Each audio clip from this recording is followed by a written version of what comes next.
Hémorragie digestive haute.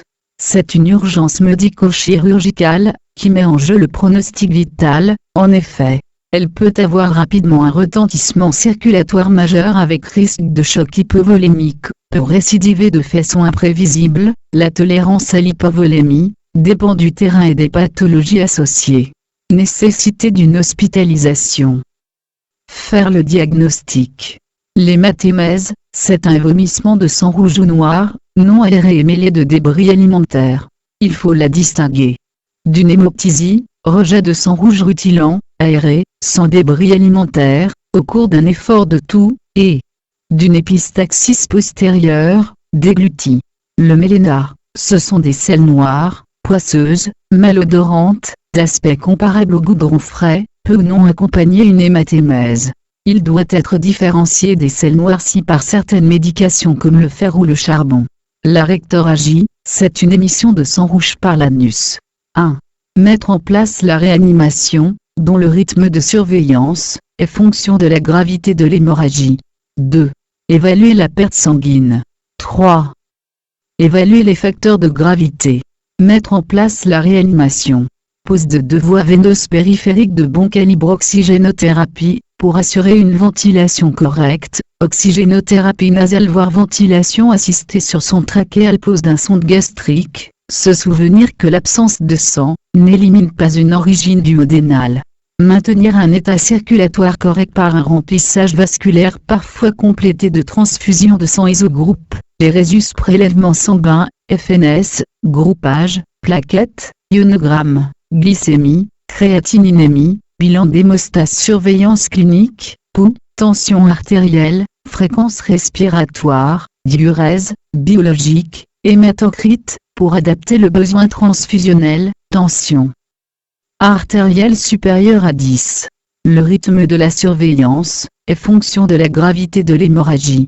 Évaluation de la perte sanguine clinique, l'abondance de l'hémorragie est évaluée sur tachycardie, hypotension, syncope, pâleur, soif, marbrure, dyspnée, asthénie brutale, biologique, hémoglobine, hématocrite permettent de connaître le besoin transfusionnel, nombre de culottes transfusées dans les 48 premiers H.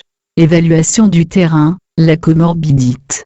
Coronaropathie, bêta-bloquants peuvent masquer une tachycardie, HTA, peut avoir une tension artérielle normale, hépatopathie, circulation collatérale, subictaire conjonctiva.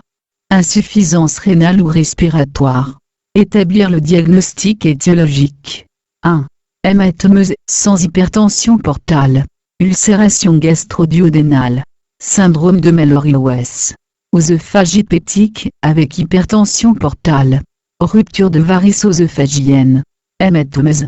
Les lésions responsables d'hématémèse sont situées en amont de l'angle de Tretz. Un clinique, c'est l'interrogatoire. Médicaments, 1. Anticoagulants, aspirine.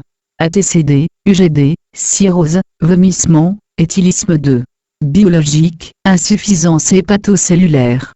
Troubles de la coagulation, TP, TCK, plaquettes, 3. Endoscopique, la fibroscopie œsogastro-duodénale est l'examen diagnostique majeur, qui doit être pratiqué en urgence et présente aussi un intérêt pronostique et thérapeutique. Un hématémèse sans hypertension portale. Les ulcérations gastro-duodénales, et les ulcères représentent 30 à 45% des cas. Syndrome de Mallory-Weiss, œsophagite peptique. 2.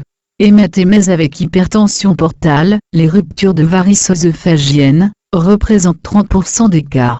Hématome sans hypertension portale. Ulcération et ulcères gastro-duodénaux. Aspect macroscopique d'un ulcère digestif. 1. Les ulcérations gastro-duodénales, 1. Aspirine, alcool, stress 2.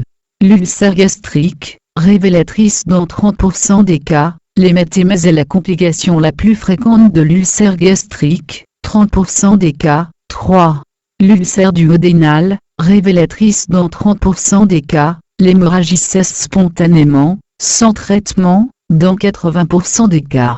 Quel traitement proposer pour les ulcérations gastro-duodénales? Égal à HIP, Mopral 4, égal à hémostase endoscopique, Si hémorragie active et vaisseau visible, injection de produits sclérosants vasoconstricteurs. Pose de clip hémostatique. Égale à chirurgie en cas d'échec. Ulcère duodénal, l'hémostase peut nécessiter la ligature de la gastro-duodénale, et une vagotomie complémentaire. Ulcère gastrique, hémostase directe par ligature vasculaire ou gastrectomie partielle. Le syndrome de Mallory-Weiss. C'est une déchirure longitudinale située à la jonction œsogastrique, provoquée par des efforts de vomissement intenses. Il survient dans 30% des cas après une prise excessive d'alcool. C'est une hémorragie peu abondante qui s'arrête spontanément. Le traitement, inhibiteur à pompe à protons. plus antiémétique et hémostase endoscopique si gravité. Les causes rares: le cancer gastrique. Aspect macroscopique d'un cancer gastrique, hématome. Avec hypertension portale. 1. Elles sont dominées par les ruptures de varices œsophagiennes, 5 chez le sérotique. La mortalité est de 20% après la première rupture. L'hémorragie s'arrête spontanément, dans 70% des cas. 2. La gastropathie hypertensive, ectasie vasculaire entéropathique, ne représente que 10% des hémorragies digestives au cours de la cirrhose. Dans tous les cas, le traitement de l'hémorragie est associé au traitement préventif de l'encéphalopathie, lactulose, au traitement préventif de l'infection, ascite, septicémie, par une large antibiothérapie. Sonde de Blamour, sonde de Linton, ligature endoscopique de varices œsophagiennes. Conclusion: urgence médico-chirurgicale. Prise en charge multidisciplinaire. Merci. Abonnez-vous à la chaîne YouTube Postervision, pour être au courant des nouvelles vidéos.